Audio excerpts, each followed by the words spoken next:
This week, one tabloid reports that Prince Harry's absences are starting to take a toll on his marriage to Meghan Markle. He's disappeared on her at least 6 times in 12 months.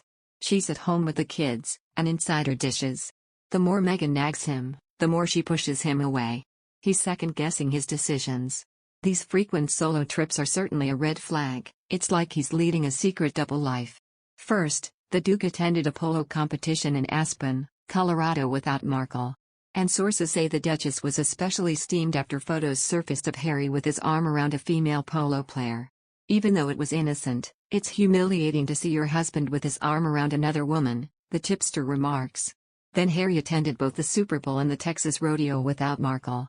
It seems to be a big sign that he's feeling trapped and controlled by his wife, the snitch posits. When he ventures out on his own, he's out from under her thumb. Harry and Meghan's marriage has always been compared to King Edward VIII and Wallis Simpson. Even though he gave up the throne to be with the woman he loved, they ended up divorcing bitterly. Edward VIII, Queen Elizabeth II's uncle, is famous for having one of the shortest reigns in British royal history at just 326 days. His short stint on the throne came to an abrupt end when he shockingly abdicated on December 11, 1936, sparking a major constitutional crisis for the monarchy. The king gave the throne up to his younger brother, who became King George VI, so he could marry Wallis Simpson. Edward came into conflict with the government and the Church of England over his wish to wed the divorced American socialite, due to the Church's refusal to perform weddings for divorcees with living former spouses. Wallis' second husband, Ernest Simpson, was still alive and their divorce had not yet been finalized. Edward felt he had no choice but to abandon his royal duties so he could marry the woman he adored.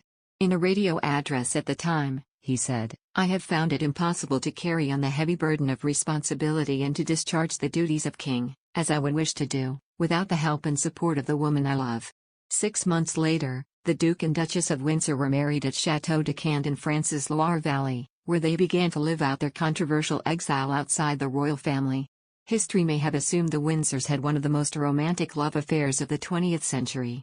However, a newly discovered letter from January 17, 1951, seen by Express.co.uk suggests their marriage was in disarray just 15 years after Edward's abdication.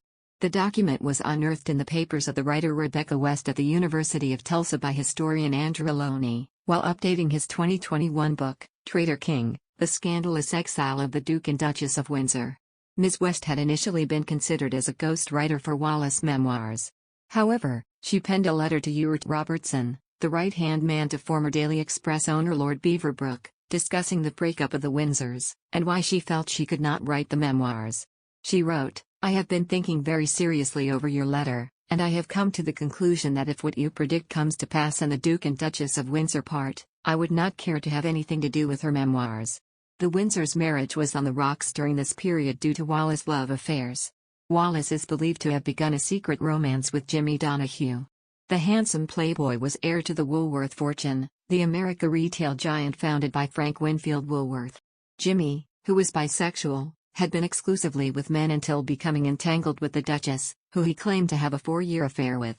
Meanwhile, she was also known to be infatuated with Broadway actor Russell Knipe, who was 24 years her junior and would on occasion join the Windsors for dinner.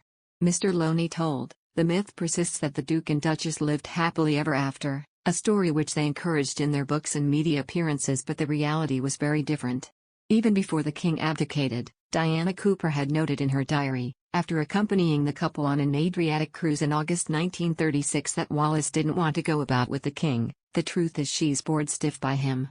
Wallis had enjoyed being the future king's mistress but had no wish to be his wife. When, just before the abdication, she had suggested they break up, Edward had threatened to commit suicide. The Duchess' memoirs, The Heart Has Its Reasons, were eventually published in 1956, after another writer was selected.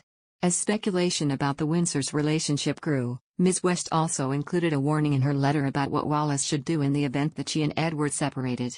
She wrote, "I feel that in those conditions her wisest course would be to keep quiet and hold her head up and publish nothing. If I encouraged her to write her memoirs, I should be unhappily conscious that I was encouraging her to do something against her own interests, for my amusement and profit.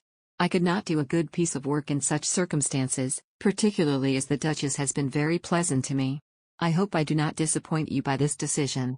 I am most grateful to you for the kindness which made you offer me this opportunity.